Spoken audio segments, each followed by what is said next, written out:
Hello, my friends. This is Marty Eddington. Today, I'd like to tell the story of the real Atlantis, about how I developed my own hypothesis about where Atlantis is actually located.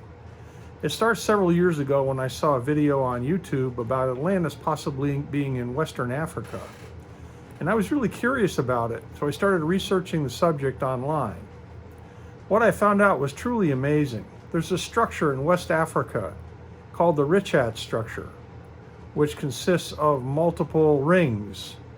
And when you look at the dimensions of Atlantis as described by Plato in his book Critias, it has the same exact dimensions. It's the same width, the same number of rings. It's really amazing what it is. Then I found other evidence.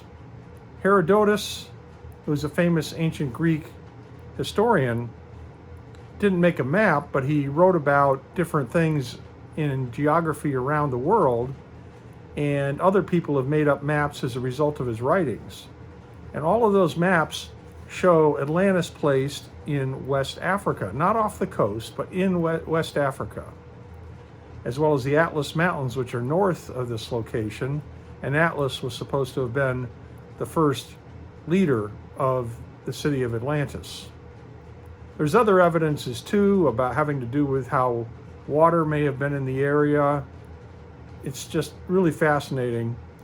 And then I decided to do a search using Google Maps.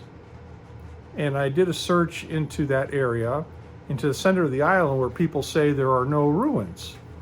But what did I find? I found outlines of foundations, definite outlines of foundations, which I put into my book, of possibly large buildings which were in the center of the island of Atlantis, which is where some of the main temples were supposed to be of the civilization.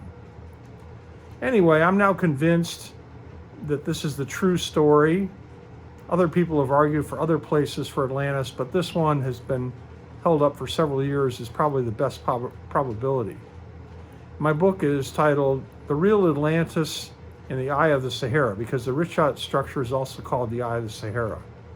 And I think if you read this book, you'll see there's a lot more evidence about the story, and that Atlantis was a real city and not just a fiction of Plato's mind. Anyway, thanks for listening.